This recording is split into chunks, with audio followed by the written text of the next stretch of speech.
Wasn't there a time when the brightest minds in the world believed that the earth was flat? That we don't have no proof the earth is round. I'm like, well, y'all don't really have proof the earth is flat. It's just an opinion, really.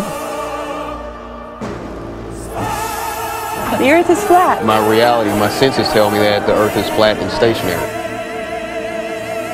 The earth is flat. Why do you say that? The evidence that we've seen doesn't suggest that what we've been told is true. When did you start believing it was flat? It kind of comes down to 9/11. Now, I believe gravity exists, but only as an effect. What is happening here? That's what I'm saying.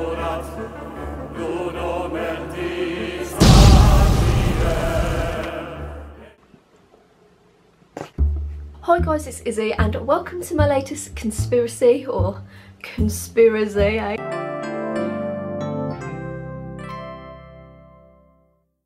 Now for this video we're going to be talking about the flat earth theory, and I've actually spent real life human time on this earth researching evidence for and against the world being flat.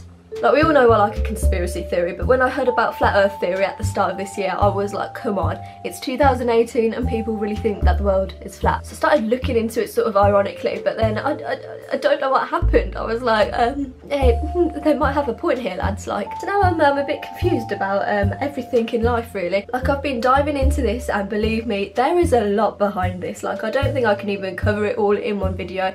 So this could very, very easily be part one of the flat earth theory and part one of my mental breakdown, because I don't know what to believe anymore. And then whilst doing research I dived into hollow earth theory, and that's a whole other thing in itself. I mean, whew, it's just never ending. What shape is this planet? So the first thing I'm going to talk about is how this theory actually started. I mean, it's always been said that, you know, a few hundred years ago people still thought that the world was flat, which isn't actually true. That's actually just an insult. So people from different cultures, when they started to mix, they used to use it as an insult, like, oh, well, a couple hundred years ago your people still thought that the world was flat. And then historians sort of looked into this dialogue and they used to think, oh, people of that time still thought that the world was flat, but that wasn't true. It's just used as an insult, but it was sort of taken out of context and stated to be an historical fact, and it wasn't. So it turns out that even as early as the 6th century BC, the Greeks had noticed that the world was round because they observed ships sailing and noticed that, like, the bottom of it, what is it called? I'm sure there's a word for, like, the bottom of the boat, I just can't think of it at the minute. This is going to be a long video, I'm sure. Yeah, but they noticed that that would disappear first over the horizon, which, yeah, would suggest that the world is round, eh? So why did people start questioning whether the world was actually flat? Well, this brings us on to the Bedford level experiment. So in 1838, Samuel Burley Rowbottom went to the old Bedford River and he tried to measure the curvature of the earth. Sorry, I'm looking down at my laptop a lot because I've got my notes on it, and, you know, I want to be as accurate as possible. You know, I'd hate to be out here just spreading false information on the internet.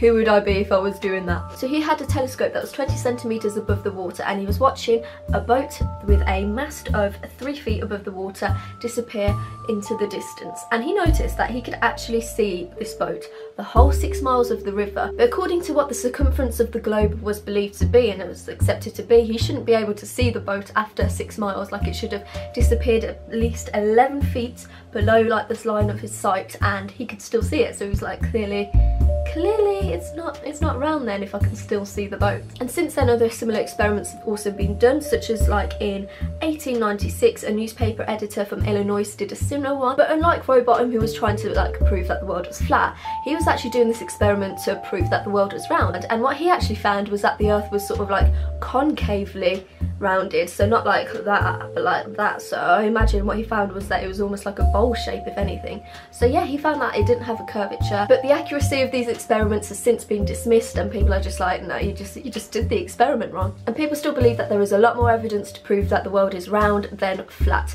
So this brings us on to the Verrazano-Narrows Bridge, and this is the bridge that connects Staten Island to Brooklyn, and it's so big that it actually had to be designed with the Earth's, like, curvature in consideration. Workers spent a year building the Verrazano's 2 towers. Built perpendicular to the Earth's surface, they are 1 5/8 inches farther apart at their tops than at their bases, due to the curvature of the Earth. So the bridge is 13,700 metres long, and it's held upright with 2 towers. And these towers are actually 41 millimetres further apart at the top than at the bottom, meaning that they've been designed with the world's curvature in consideration, so that, you know, the bridge would carry on being horizontal and not curved, because that way, you know, things can get across the bridge. that's how bridges work. But hey, wouldn't we just fall off the end if the world was flat? And essentially, yes, if there was no barrier and the world was flat, we would just all fall off the end. However, flat earthers have thought of this one, you know. They believe that there is a barrier around the earth and that the world isn't mapped out the way that we've been taught it's mapped out. They believe it's actually this shape here. So as you can see, all the countries and continents are in the middle, and then there is like an ice wall around it, which is actually Antarctica. But they also claim that this shape right here is very similar to something else. Oh look, it's the UN logo. So they also claim that the UN, they know what's going on and that they use it as the design for their logo. So I don't know, does the UN know something that we don't know?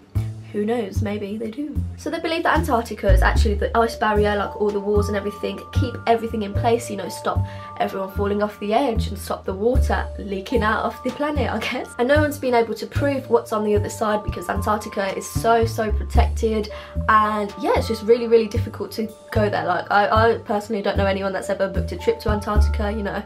And yeah, they just say that no one's ever been able to see what is on the other side of it because it's so difficult to get to the other side of it. But what about gravity? So this is where science starts to take a toll on this video and on the explanations, and I'm not gonna lie, I don't feel like I'm fully qualified to talk about science and like the accuracy of everything. Like the most I can talk about gravity is that I got an A in my GCSE physics, and that's like the last time I thought about physics at all. So basically it says that anything that is as big as like planet Earth, that was the shape of a disc, it wouldn't even be able to maintain the shape of a disc because its own gravity would be pulling it in and pulling it back into like a globe shape. So like the bigger something is, say like a mountain, the bigger the force of gravity that is pulling it down. It's like a massive mountain is going to have a lot of gravity acting on it, so it's going to be pulling it back in, which stops it, you know, flying off into space. Okay, I'm not going to lie, I think the qualified scientist Brian Cox can explain this a little better than I can, so we're just going to watch a quick clip of his. So if you've got a big enough planet with enough gravity, essentially, then anything that gets too big will sink. And gravity just works in it doesn't care which angle you're at, so it swings into a circle. So that's what gravity is doing, really. It's acting as a force that's squashing it down, and it'll turn it into a sphere because it acts the same in every direction. So surely this proves that because we have gravity, the world can't be flat. So what do flat earthers say to that? They just say gravity doesn't exist. It's just an illusion.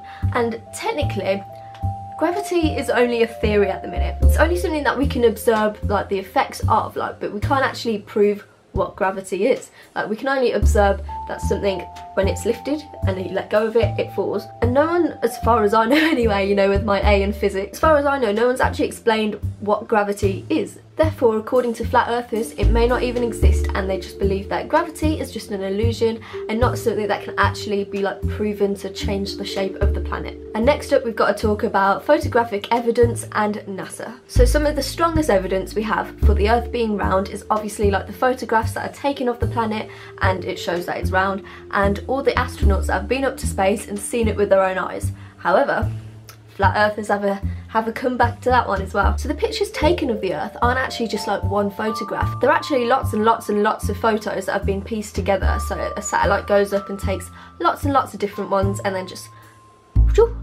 shoves them together. So NASA claims that this is just to reduce the amount of cloud coverage in the photos because, you know, why bother taking a photo of the Earth if all you're going to see is just clouds? But flat earthers don't believe the reliability of these photos because they're like, no, it's not just one photo and they've been manipulated to look like the Earth is round. But I believe there is just one photo of the Earth taken from space by astronauts, and it's called the Blue Marble, which is supposedly the last photo taken by humans, because since then no humans have actually been far enough in space to take a photo of the full Earth. And it's this photo here which was taken upon the Apollo 17 mission, and yes, it's the Blue Marble, which shows that the Earth doesn't have an ice wall like flat earthers suggest. So apparently that was a real photo taken. Apart from, do flat earthers buy this? No, they do not. Basically, I think we can all agree on the fact that Photoshop has got very good nowadays. Like, it's really hard to tell what's real and what's fake. Not only can we like fake photos, but like CGI has got so amazing. Like, and for this reason, flat earthers don't even believe that we've been in space. They don't believe NASA really exists and that it's an actual organisation that sends people to space. They just believe that it's like all CGI and wires and everything like that. Like, to be fair, if you've seen the movie Gravity, which is a really boring film, and I don't know how it won so many Oscars, like all it is Sandra Bullock just moping about space for 2 hours. But as boring as that film was, the one thing you can't deny about it is that the quality and like the visuals are incredible. Like it literally looks like it is in outer space. You just think, if they can do that on Earth, maybe they've been doing that all along.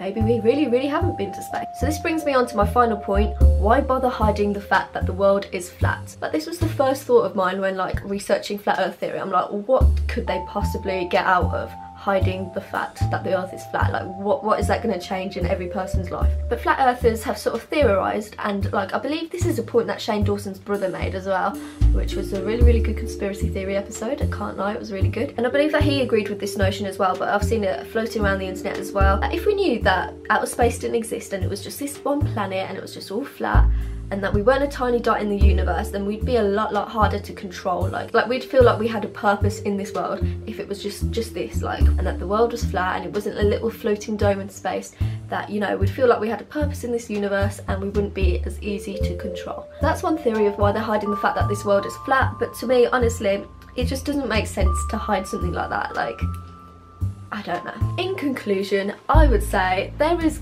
like a lot of evidence both ways, and I really don't know what to think. Like, believe me, like there's a lot more that I haven't even included in this video because it's going into the whole science of it, and to be honest, you can explain it either way. You can explain your way into thinking that the world is flat, or you can explain your way into thinking that the world is round. Like, I've just seen a lot of convincing evidence both ways, and to be honest, I think I've come up with my own theory. So yeah, I'm sure no scientist has ever thought of this before, but you know what? I'm going to take you through my own personal flat earth theory. So sorry about the background noise, my mum is watching Come Dine With Me, #NotSpon, but I'm going to go in the garden and show you my very own theory about whether or not the earth is flat. So we all know I love a compromise. So what happens if, you know, the world isn't just flat and it isn't just round? So like you can see here, this bit is very flat. So what happens if the Bedford level experiment was taken on a flat bit like this, but then